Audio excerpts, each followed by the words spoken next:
எல்லோருக்கும் வணக்கம். நான் வந்து உரிமையாக இது என்னுடைய வீடு, என்னுடைய சகோதரர்கள் உங்கள் முன்னிலையில் இந்த படம் காட்சிப்படுத்தப்பட்டிருக்கிறதுக்கு நான் கடவுளுக்கு நன்றி சொல்கிறேன். இது என்னுடைய படம் இல்லை, உங்களுடைய படம். அதே மாதிரி நான் எப்போவுமே அண்ணன் சொல்லுவேன், கேப்டன் பிரபாகரன் எப்போ பார்த்தனோ அப்போலேருந்து அது எத்தனை தடவை பார்த்துருக்கேங்கிறது எனக்கெல்லாம் வந்து கணக்கெல்லாம் கிடையாது. நான் சினிமாவுக்கு வந்ததுலேருந்து அவர் அண்ணனாக ஏற்றுக்கிட்டேன், குருநாதருங்கிறத தாண்டி அண்ணனாக ஏற்றுக்கிட்டேன். நான் எதனாலும் உரிமையாக வந்து அண்ணன் நீங்கள் இருக்கணும் அப்படின்னு சொல்லுவேன். அது மாதிரி பல இடத்துல என் கூட நின்றுருக்காங்க. நேற்றும் அதான் சொன்னேன், திடீர்னு பிளான் பண்ணது, அண்ணன் நீங்கள் இருக்கணும் அந்த இடத்துல அப்படின்னு சொன்னேன். அவங்க இருக்க வேலை எல்லாத்தையும் உங்களுக்கு தெரியும், அண்ணன் எவ்வளோ வேலை வச்சுருக்காங்கன்னு. அதெல்லாம் ஒதுக்கி வச்சுட்டு எனக்காக வந்ததுக்கு அண்ணனுக்கு நன்றி. பேரரசு சாரும் எனக்கு ஒரு விதத்தில் அண்ணன், பக்கத்து ஊருக்காரவங்க. அவங்களுடைய அந்த கமர்ஷியல் படம், இன்றைக்கி இந்த அளவுக்கு ஒரு படத்தை நான் கமர்ஷியலாக கொடுத்துருக்கேன் அப்படின்னா, ஒரு 2 மணி நேரம் மக்களை கட்டி போட்டு போர் அடிக்காத அளவுக்கு ஒரு விறுவிறுப்பாக ஒரு படத்தை கொடுக்க முடியும் அப்படின்னா அவங்களுடைய படங்கள்லாம் அதுக்கு ஒரு உதாரணம். அதே மாதிரி அரவிந்த் சார் அவங்களுடைய படங்கள் வந்து சொல்லிக்கிட்டே இருக்கலாம். அந்த மாதிரி மேடையில் இருக்கிற எல்லோருக்கும் என்னுடைய நன்றியை தெரிவிச்சுக்கிறேன். இந்த இந்த படம் திரைக்கு வர்றதுக்கு 2 பேர் என் கூட துணைன்னு இருக்காங்க. ஒன்று வந்து பிஜி பிச்சைமணி அண்ணன், அவங்கள எனக்கு அறிமுகப்படுத்தினது இயக்குனர் ரஞ்சித் பாரிஜாதம், சம்பவம் படத்து இயக்குனர். அவருடைய படத்துக்கு வியாபாரத்துக்கு அண்ணன் படம் பார்க்க போயிருக்காங்க. அதை பேசிக்கிட்டு இருக்கும்போது அவர் சொல்லியிருக்காரு, என் நண்பருடைய படம், நீங்கள் ஒரு தடவை பார்த்தீங்கன்னா அந்த படத்தை நீங்கள் மிஸ் பண்ண மாட்டீங்க அப்படின்னு ஒரு நம்பிக்கை கொடுத்து ஒரு சந்திப்பு ஏற்படுத்தினாங்க. அண்ணன் வந்து படம் பார்க்கணுன்னு சொல்லும்போது அந்த இறுதிக்கட்ட பணிகளில் இருந்துச்சு, சிஜி ஒர்க் இதெல்லாம் பண்ணி இன்ஃபினிட்டி மீடியாவில் நடந்துக்கிட்டு இருந்துச்சு. அப்போ என்னால் காட்சி படம் காட்ட முடியாதுன்னு, கொஞ்சம் ஒர்க் இருக்குது அப்படிங்கும்போது அண்ணனை அனுப்பிச்சி விட்டுட்டு ரஞ்சித் எங்க கூட சண்டை போட்டாப்புல, என்ன ஒர்க் இருந்தாலும் அங்கேயே காட்டுங்க, அவர் பண்ணுவார் அப்படின்னு எனக்கு ஒரு உத்தரவாதம் கொடுத்தாங்க. உடனே அடுத்த நாள் வந்து நான் வந்து அந்த பண்ணியிருக்க ஒர்க்கெலாம் சரியாக இருக்கா அப்படின்னு பார்க்குறக்காக ஒரு காட்சி எனக்கு கொடுத்தாங்க. அந்த காட்சியில் அண்ணனுக்கு வந்து 5.1 கூட கிடையாது, ஸ்டீரியோ தான், 2 ட்ராக்கில் தான் பண்ணோம். அதை வந்து இன்ஃபினிட்டி மீடியாவில் காட்டும்போது படம் பார்த்து முடித்தார். பார்த்து முடிச்சுட்டு நான் போயிட்டு உங்களுக்கு கால் பண்ணுறேன்ட்டு போயிட்டார், எதுவுமே சொல்லலை. எனக்கு வந்து சரி அவசரப்பட்டு படம் போட்டோம் அப்படிங்கிற மாதிரி இருந்தது. திரும்ப அடுத்த நாள் வந்து ஆஃபீஸில் என் கூட ஒரு மணி நேரம் பேசிக்கிட்டு இருந்துட்டு எண்டில் வந்து நான் சாருன்னு சொல்லும்போது, விஜய் இனிமேல் சாருன்னு சொல்லாத, அண்ணன் கூப்பிடு அப்படின்னாரு. எனக்கு அதிர்ச்சி. சாருன்னு கூப்பிடாதுன்னு சொன்னோன்னே எனக்கு கொஞ்சம் ஷாக்காக இருந்துச்சு. பார்த்துக்கிட்டே இருந்தேன். நான் அண்ணன், உனக்கு ஒரு அண்ணனாக நான் இருப்பேன், இந்த படத்தை எவ்வளோ வேணாலும் செலவு பண்ணி ரிலீஸ் பண்ணு அப்படின்னாரு. அந்த நிமிஷத்துலேருந்து அவர் வந்து சுரேஷ், அவர் வந்து அந்த தேட்டர் சைடெல்லாம் பார்த்து அண்ணனுடைய சார்பாக எஸ்டி சுரேஷ்குமார் அவங்க வந்து 2 பேரும் வந்து ராத்திரி பகல் தூங்காமல் இந்த படத்தை கொண்டு போய் மக்கள்கிட்ட சேர்த்து 11 படம் வந்து திரையரங்குக்கு அந்த 1ஆம் தேதி வரும்போது அந்த 11 படங்களில் இது ஒரு முக்கியமான படமாக மக்கள் மத்தியிலையும் பத்திரிகையாளர் மத்தியில் நிறுத்துறதுக்கு அவங்க கடுமையான உழைப்பு உழைச்சிருக்காங்க. அவங்களுக்கு என்னுடைய மனமார்ந்த நன்றியை சொல்லிக்கிறேன். அது மட்டும் இல்லை, பத்திரிகையாளர்களுக்கு இதே திரையரங்குகளை நான் காட்சிப்படுத்தும் போது எனதுடைய நண்பர்கள், நீண்டகால நண்பர்கள், நிறைய பேர், அதிகமான நண்பர்கள் பத்திரிகை ஊடகங்களில் இருக்கிறதுனால அவங்க எல்லாமே அவங்களுடைய படமாக கொண்டாட ஆரம்பித்தாங்க. இது ஃபஸ்ட்டு டே ஃபஸ்ட் ஷோலையும் வந்து மக்கள் வந்து நான் எதிர்பார்க்கல தேவிகர் மாதிரி ஃபுல்லாச்சு. ரிவ்யூவில் எல்லாருமே பாசிட்டிவ் ரிவ்யூ கொடுத்த பத்திரிகை நண்பர்களுக்கும் ரசிக பெருமக்களுக்கும் இந்த படத்தை வரவேற்பு அளித்த இவ்வளோ படங்களுக்கு மத்தியில் இந்த படத்துக்கு ஒரு தனித்து வரவேற்பு அளித்த அனைவருக்கும் எங்களுடைய சார்பாக, எங்கள் இயக்குனர் சங்கம் சார்பாகவும் எங்களது சார்பாகவும் நன்றியை தெரிவிச்சுக்கிறோம். இந்த படம் இன்னும் மிகப்பெரிய வெற்றி அடையணும்னு ஆண்டவன்கிட்ட வேண்டிக்கிறேன். இந்த படத்தை ஏதாவது குறை இருந்தால் தனிப்பட்ட முறையில் இணை துணை உதவி இயக்குனர்கள் என் நண்பர்கள் என்னிடம் தனிப்பட்ட முறையில் சொல்லுங்கள். நிறைய இருக்குது. இந்த படம் மக்கள்கிட்ட நல்ல விதமாக போய் சேரணும், மக்கள் வந்து பார்க்கணுன்னா பத்திரிக்கை முன்னாடி உங்கள் கருத்தை பதிவு பண்ணிக்கோங்க. அது படத்துக்கு மேலும் வலு சேர்க்கும். ஆனால் ஒரு விஷயம் சொன்னார் சுரேஷ், வந்து நீங்கள் ஒரு காம்ப்ளெக்ஸ் இன்றைக்கி நீங்கள் ஞாயிற்றுக்கிழமை பார்த்தீங்கன்னா ஒட்டுமொத்த தேட்டர்லேயும் தலைவன் தலைவி. அப்போ இங்கே யாரும் வாழவே கூடாதுங்கிற மாதிரி தான் ஒரு சூழ்நிலை இருக்குது. நீ போடு, 16 ஸ்க்ரீன் மாயாஜாலில் இருக்குன்னா ஒரு 2 ஸ்க்ரீனாவது கொடு. 16 ஸ்க்ரீன் இருக்குது, 2 மற்ற படத்துக்கு கொடுக்கக்கூடாது, ஒரு வருஷம் கொடு. அது நைட்டு கொண்டு போய் கொடுக்குறது 10:30 மணிக்கு ஞாயிற்றுக்கிழமை நைட்டு 10:30 மணிக்கு போய் படம் பார்த்துட்டு வீட்டில் போய் 2-3 மணிக்கு படுத்துட்டு காலைல ஆஃபீஸ் போக முடியுமா? ஸ்கூலுக்கு அனுப்ப முடியுமா பிள்ளைங்கள? டாப் உச்ச நட்சத்திரம் இருக்க நடிகர்கள் படத்துக்கு காத்திருந்து பார்ப்பாங்க, அதிகாலையில் 9 மணிக்கு கொடுக்குறது. பிள்ளைங்களை ஸ்கூலுக்கு கொண்டு விட்டுக்கிட்டு இருப்பானா. இங்கே வந்து இருக்கிற புதுமுக ஹீரோக்கள் படங்களை வந்து அதெல்லாம் 80ஓட முடிஞ்சு போச்சு, 90 முடிஞ்சு போச்சு, 2000 அண்ணன் அண்ணன் காலம்லாம் பொற்காலம் அது. இன்றைக்கி அன்னைக்கெல்லாம் ஸ்கூலுக்கு பிள்ளைங்களை வந்து பைக்கட்டை எடுத்து கொடுத்து போங்கடான்னு அனுப்பிச்சி விட்ருவாங்க. இன்றைக்கி அதுக்கு ஒரு வேலையாக எடுத்து கொண்டு போய் ஸ்கூலில் விட்டுட்டு வர வேண்டியது இருக்குது. அதில் ஒரு 2 மணி நேரம் போகுது. அந்த நேரத்தில் நீ ஷோ கொடுக்குற. அந்த நேரத்தில் ஒரு ரஜினி சார் படத்தை கொடு, விஜய் சார் படத்தை கொடு, அஜித் சார் படத்தை கொடு, இல்லை அதுக்கு கீழே இருக்க எத்தனை ஹீரோ இருக்காங்க அவங்க படத்தை கொடு. புதுமுக ஹீரோக்களுக்கும் புதுமுக டைரக்டருங்களுக்கும் ஏன் அப்படி வஞ்சகம் பண்ணுறீங்க? ஜனநாயகங்கிறது எல்லாத்துக்குள்ளது தானே. திரையரங்கு உரிமையாளர்கிட்ட தாழ்மையாக ஒரு கோரிக்கை வச்சுக்கிறோம். நாங்கள் இங்கே வந்து ஃப்ளெக்ஸு எங்களுக்கு ஓசியாக கிடைக்கல, போஸ்டர் ஓசியாக கிடைக்கல, ஃப்ளோப் ஓசியாக கிடைக்கல, எல்லா மெட்டீரியலும் உங்களுக்கு கொடுக்குறோம். நீங்கள் தப்பு செய்கிறீங்கன்னு சொல்ல, உங்கள் நிர்வாகத்தில் இருக்கிறவங்கள கண்காணிக்க முடியாது எங்களால். நானும் என் நண்பர்களும் ஒரு 2 தேட்டருக்கு போகிறோம், 3 தேட்டருக்கு போகிறோம், ஏன் ஃப்ளெக்ஸ் வைக்கல, ஏன் போஸ்டர் ஓட்டலை, ஏன் ஸ்டாண்டிஸ் கொடுத்தனே, ஏன் வைக்கலன்னு நான் கேட்க முடியுது. ஒட்டுமொத்த 100 தேட்டரில் ரிலீஸ் ஆகுதுன்னா 100 தேட்டருக்கு எப்படி போக முடியும்? அப்போ அந்த நிர்வாகம் கொடுத்த மெட்டீரியலில் நம்மக்கிட்ட இருக்க வேலையாட்கள் கரெக்டாக அந்த படத்தை கொண்டு போய் சேர்த்துருக்காங்களா? ஏன்னா நீங்கள் கொடுத்த மெட்டீரியலை ஒட்டினா தான் மக்கள் பார்வைக்கு அது வரும். மக்கள் இந்த படம் தேட்டரில் இருக்குது நம்ம போய் பார்க்கணுங்கிற எண்ணம் வரும். அப்படி ஒரு அடையாளமே இல்லை அப்படின்னா எப்படி மக்கள் தேட்டருக்கு வருவாங்க? அதனால் அண்ணனுடைய இந்த இந்த இந்த காலகட்டங்களில் இந்த விஷயத்துக்காவது பட ரிலீஸ் ரெகுலேஷனில் இந்த மெட்டீரியல் தேட்டர் ஒதுக்குறதில் அண்ணன் ஒரு எங்களுக்கு அண்ணனுடைய இதில் நாங்கள் நீண்ட நெடுகாலம் சினிமாவில் இருக்கிறதுனால பெரிய அனுபவம் பிஜி பிச்சைமணியனுக்கு இருக்கிறதுனால எஸ்டி சுரேஷ்குமார் கூட இருந்ததுனால இந்த காம்படிஷனில் அடித்து ஒரு பெரிய லெவலில் நல்ல டைம் எல்லாமே எங்களுக்கு ஷோ டைம் இல்லாமல் நல்ல டைம் கிடைச்சதுக்கப்புறம் சில பேர் நைட் ஷோவாக மாற்றி விட்டோம். அதுவும் எங்களுக்கு தெரியும். ஸோ எத்தனை பேருக்கு இந்த சப்போர்ட்டு கிடைக்கும்? ஒரு பிச்சைமணி அண்ணன் மாதிரி ஒரு எஸ்டி சுரேஷ்குமார் சப்போர்ட் எத்தனை டைரக்டர் கிடைக்கும், எத்தனை ப்ரொடியூசர் கிடைக்கும்? எங்கே பார்த்தாலும் நான் அந்த ப்ரொமோஷன் பண்ணுறேன், இந்த ப்ரொமோஷன் பண்ணுறேன், அத்தனை லட்சத்தை கொடு, இத்தனை லட்சத்தை கொடு, அங்கே ப்ரொமோஷன் பண்ண கடைசியில் தேட்டருக்கு டிக்கெட் எடுக்க எத்தனை பேர் வராங்கங்கிறது. ஸோ எல்லா பக்கமும் இதை ஒரு சரி வரமுறைப்படுத்தலைன்னா சினிமா நம்ம கண்ணு முன்னாடியே அழியக்கூடிய சூழ்நிலையில் இருக்குண்ணே. நீங்கள் தூக்கி வளர்த்து நீங்கள் வளர்த்த இந்த சினிமா, நீங்கள் கொடுத்த வெற்றி, இந்த மக்களை ஈர்த்து கட்டி போட்டு வச்சுருந்த இந்த சினிமாவை காப்பாற்ற வேண்டிய பொறுப்பு அண்ணனுக்கும் பேரரசு சார் நிர்வாகத்தில் இருக்க எல்லாருக்கும் சார் அரவிந்த் சாருக்கு எல்லாருக்கும் இருக்குது. தயவுசெய்து சரி பண்ணி கொடுங்கன்னு இந்த கோரிக்கை வச்சுக்கிறேன்.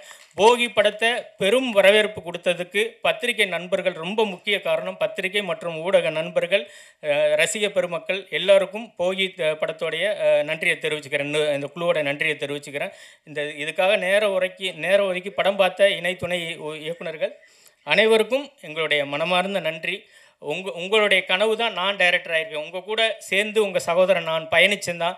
இது என் படம் இல்லை, உங்கள் படம். இதை கொண்டாடுங்க. நன்றி. என் கையால் சாலு வாங்க மறுத்து பெப்சி தலைவர் கையால் சாலு வாங்கின ஆர்கே கண்ணனுக்கு நன்றி. எல்லா நிகழ்ச்சியும் சொல்லணும் சார், வரமாட்டாருங்கிறேன் கொஞ்சம் நான் இங்கே சொல்லிக்கிறேன். தடிக்கணும் தான் பேரரசு தாங்கிறேன் இங்கே சொல்லிக்கிறேன்.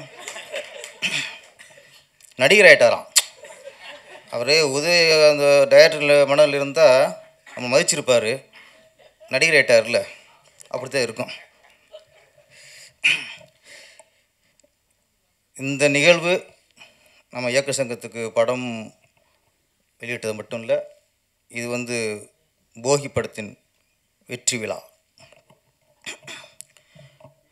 நான் அன்றைக்கி தயாரிப்பாளர் இயக்குனர் அவரே சில விஷயங்கள் அவருக்கு கொஞ்சம் மனம் வருத்தம் இருந்தாலும் படத்தின் வெற்றி அளவில் அவர் ஹாப்பியாக தான் இருக்கார். இன்றைக்கி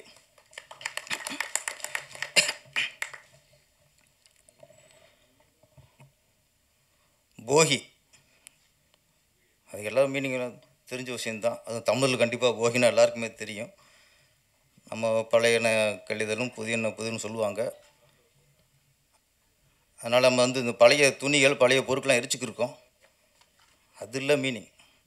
போகிங்கிறது மறக்க வேண்டிய விஷயத்த மறக்கணும், தூக்கி எறிய வேண்டிய விஷயத்த தூக்கி எறியணும், கெட்ட விஷயங்கள் எல்லாத்தையும் அடியோடு ஒழித்து தள்ளிடணும். புதிய நன்றி மறக்கக்கூடாது. மறக்க வேண்டிய விஷயத்தை மறக்கிறதா, எது தப்பான விஷயங்களோ அதை மறந்துடணும். நன்றி மறக்கணுங்கிறது தான் போகிக்கு அடுத்து நம்ம ஒவ்வொரு பொங்கலுமே நன்றி சொல்ல விழாவாக இருக்கும். சூரியனுக்கு, வீட்டுக்கு, மாட்டுக்கு, உழவனுக்கு, வாழ்க்கையில் யாராருக்கு நன்றி சொல்ல மறக்கக்கூடாதோ அதெல்லாம் வரிசையாக பொங்கல் சொல்லும். இந்த போகி சரியே தவிர ஃபஸ்ட்டு ஒரு ஷாட் வச்சுருப்பாங்க. அந்த கெட்டவங்களை கொளுத்துவாங்க. கொளுத்தி விட்டு போகின்னு டைட்டில் போடுவார். அதுதான் கரெக்ட். பழைய கொளுத்துறதில்ல, கெட்டதை கொளுத்துறோம். அதுதான் போகி. அங்கேயே டேரக்டர் நம்ம விஜயசேகரன் கரெக்டாக அவர் டேரக்டர் முத்திரையை பதிச்சிட்டாரு. முன்னெல்லாம் படம் இந்த பேய் படங்கள் பார்த்தா தான் இந்த வீடு போது பயமாகவே இருக்கும். நம்ம எங்கள் ஊர் நாட்டாசங்கோட்டை 8 கிலோமீட்டர் சிவகங்கை டவுனு. இங்கேருந்து சாயந்தரம் அழகாக ஹாப்பியாக போயிடுவோம் பேய் படம் பார்க்குறதுக்கு. பாட்டு வரும்போது 8 கிலோமீட்டர் ரோட்டில் லைட் இருக்க ஒன்றும் இருக்காது, சைக்கிளில் வரணும். இந்த பேய் படம் பார்த்துட்டா வரும்போது பக்கு பக்குங்கும். ஏதாவது எங்கேயாவது ஒயிட்டாக அசைஞ்சா கூட வெகிருக்கும். வீடு சேர வரைக்கும் அப்படி இருக்கும். அது பேய் படம் பார்த்தா. ஆனால் இன்றைக்கி இந்த மாதிரி படங்களை பார்க்கும்போது, போகி மாதிரி படங்களை பார்க்கும்போது பகீருங்குது.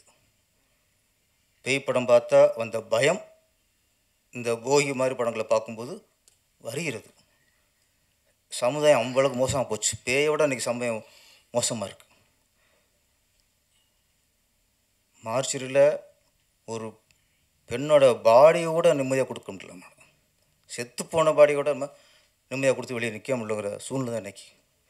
அதை வச்சும் புழப்பு நடத்துகிறாங்கன்னா எவ்வளோ கேவலம், கேவலத்தின் உச்சம்.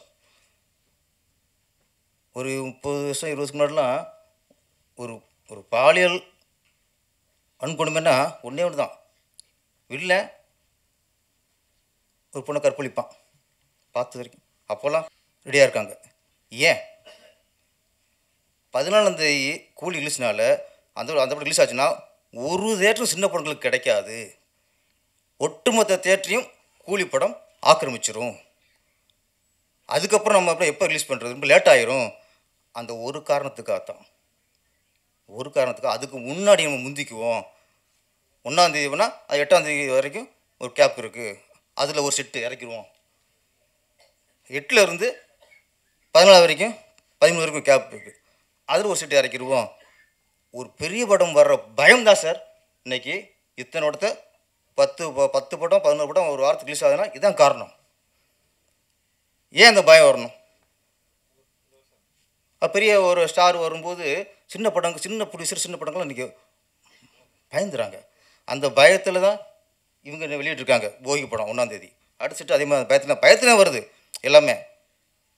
இது கொஞ்சம் நான் ஏற்கனவே சொன்னதான், சிறுபான்மையினருக்கு ஒதுக்கீடுன்னு ஒன்று இருக்குது, அரசாங்கம் இருக்கு. அதே மாதிரி பெரிய படங்கள் பெரும்பான்மை வச்சுங்க, சின்ன படங்கள் சிறுபான்மைன்னு ஒதுக்கிடுங்க. எங்களுக்கு இட ஒதுக்கி கொடுக்கணுங்க. ஒரு மாலில் 10 தேட்டர்னா நீ 8 தேட்ரு அந்த பெரும்பான்மைன்னு சொல்கிறாங்கல்ல பெரிய படங்கள் நீங்கள் ரிலீஸ் பண்ணுங்கள். 2 தேட்டர் ஒதுக்குங்க. 2 தேட்டரில் 2 ஷோ, 4 படம் பிழைக்கும், 4 சின்ன படங்கள் பிழைக்கும். சென்னையில் 80 தேட்டர் இருக்கா? நான் சரி, நீங்கள் ஒரு 60 தேட்டர் எடுத்துங்க, பெரும்பான்மை பெரிய ஸ்டார் படம் எடுத்துங்க. ஒரு 20 தேட்டரு சிறுபான்மையான சின்ன படங்களுக்கு கொடுங்க. கவர்மெண்ட் நினச்சா முடியும், நினைக்க மாட்டேங்குது. அவங்களே இங்கே சினிமாவில் இருக்கும்போது அவங்களே பெரும்பான்மை அப்போ எப்படி சினிமா நினைப்பாங்க? இங்கே நம்ம தயாரிப்பாளரை குறை சொல்கிறோம், பெப்சியை குறை சொல்கிறோம், இயக்குனர் சங்கத்தை குறை சொல்கிறோம். நாங்கள் என்ன பண்ண முடியும்? அரசாங்கமும் ஒத்துழைக்கணும். அரசாணை இருந்தால் எல்லாம் சரியாக வரும். அரசு சினிமா மேலே நேசம் கொள்ளணும். கணக்கு பார்த்தா இன்றைக்கி அதிக வரி சினிமாவில் தான் போகுது. சென்ட்ரல் கவர்மெண்ட்டுக்கும் போது ஸ்டேட் கவர்மெண்ட்டுக்கும் கோடிக்கணக்காக இங்கே தான் வரி போயிட்டே இருக்குது. வாங்கிக்கிறாங்க தவிர வரி முக்கியம், நம்ம ஒரி முக்கியம் இல்லை, நம்ம பஞ்சவெல்லாம். அதனால் கொஞ்சம் பெரிய படம் வரும்போது இந்த மாதிரி சின்ன படங்கள் பயந்து போய் விழுகிறாங்க சார். இந்த பத்தக்கட்டையில் ஆயிரம் மீன் ரிவர்ஸில் போய் விழுகும். கிராமக்குள்ள அவங்களுக்கு தெரியும். மற்ற மீன்லாம் நேராக தான் போகும், வளையல். இந்த இதுக்கு மட்டும் ஆப்போசிட்டில் போய் விழுவோம். அந்த மாதிரி சின்ன படங்கள்லாம் போய் பயத்தில் விழுந்துறாங்க. அதே பெப்சி தலைவர் கொஞ்சம் ஸ்டெப் எடுக்கணும். பெப்சி அது எந்த முடிவு எடுத்தாலும் நம்ம இயக்குனர் சங்கம் அதுக்கு உறுதுணையாக இருப்போம். நன்றி, வணக்கம். அவர் ஒருத்தர் யோசிச்சா பரவாயில்ல, பார்த்து பார்த்து எல்லாருக்கும் யோசிச்சு சொல்ல வேண்டியதாக இருக்கா இல்லையா? அதனால் வந்து இங்கே மேடைக்கு வந்த பிறகு அவருடைய எழுத்து திறமையும் பேச்சு திறமையும் அதிகமாகிடுச்சு. யூனியனுக்கு வந்த பிறகு அது படத்திற்கு யூஸ் பண்ணிக்க பிரபாகர். இந்த போகி திரைப்படத்தை இயக்கிய தயாரித்த விஜயசேகரனுக்கு பெப்சியோட சார்பில், இயக்குனர் சங்கத்தின் சார்பில் வாழ்த்துக்கள் தெரிவிச்சுக்கிறேன். உண்மையாகவே வந்து பேரர் சொன்ன மாதிரி நான் கேட்டேன், நேற்று படம் போகலாம்னு சொல்லும்போது எப்படி படம்லாம் எப்படி இருக்குன்னா, இப்போ 11 படம் வந்திருந்தா கூட 3 படம் ரொம்ப நல்லா இருக்குது சார். சரண்டரும் போகியும் அக்யூஸ்டும் நல்லாயிருக்கு. முதல் பக்கம் நல்லாயிருக்கு, கலெக்ஷன் இல்லை, பட் முதல் பக்கம் ரிப்போர்ட் நல்லாயிருக்கு அப்படின்னு. அப்படியே போகி யார் படம்னு கேட்டப்போ தான் அது விஜயசேகரன் படம் எனக்கு சொல்லவே இல்லையே அப்படின்னு சொல்லி நேற்று ஒரு தடவை படம் பார்க்கலாம்னு நினச்சோம். அப்போது படம் ரிலீஸ் ஆன பிறகு தியேட்டர் கலெக்ஷனில் வந்து ஒரு வேளை தப்பாக இருந்தால் சொல்லணும், பிச்சைமணி வந்து நான் எங்கள் நண்பர்கிட்ட கேட்டேன். அவர் சொன்னார், இந்த 3 படம் நல்லாயிருக்கு சார், வந்து போகி வந்து கலெக்ஷன் நல்லாயிருக்கு அப்படின்னு வந்து சொன்னார். அது எந்த அளவில் நீங்கள் தான் அதை சொல்லணும். நல்லா இருக்குன்னு சொல்கிறதே மிகப்பெரிய விஷயம். ஏன்னா விஜயசேகரன் வந்து ஏறக்குறைய 10-12 ஆண்டுகளுக்கு மேலாக பல ரணங்களை சந்தித்தவர். அவர் வந்து ரணம்னே படம் எடுத்தார், பல ரணங்களை சந்தித்தவர். அந்த எப்படியாவது வெற்றி பெறணும் வந்து ரொம்ப முயற்சி பண்ணிகிட்டே இருப்பார் பாவம். அந்த ரணத்துக்கெல்லாம் வந்து ஒரு மருந்தாக இந்த படம் அமைஞ்சிருக்குன்னு தான் நான் சொல்லணும். இந்த வெற்றிங்கிறது வந்து அவரோட 12 வருஷ உழைப்புக்கான ஒரு மருந்து தான். அந்த அவரோட காயங்களுக்கு ரணத்துக்கு ஏற்பட்ட மருந்தாக தான் இந்த வெற்றியை அவர் கொண்டாடணும். உண்மையாகவே வந்து அவர் எடுத்துக்கிட்ட விஷயம் மிக சிறிய விஷயம், ஆனால் அது அழகாக அதை வச்சு வியாபாரம் இல்லாமல் அதனோட வலியை, அதாவது 2 விஷயம் இருக்குது. ஒரு கற்பழிப்பை காமிக்கிறதுங்கிறது வந்து அந்த கற்பழிப்போட வலியை, வேதனையை, கொடூரத்தை காமிக்கிறது ஒரு டைப் ஆஃப் ஃபிலிம்ஸு. கற்பழிப்புங்கிற பேரில் இன்னொரு பாலியல் வன்கொடுமை செய்கிறது இன்னொரு டைப்.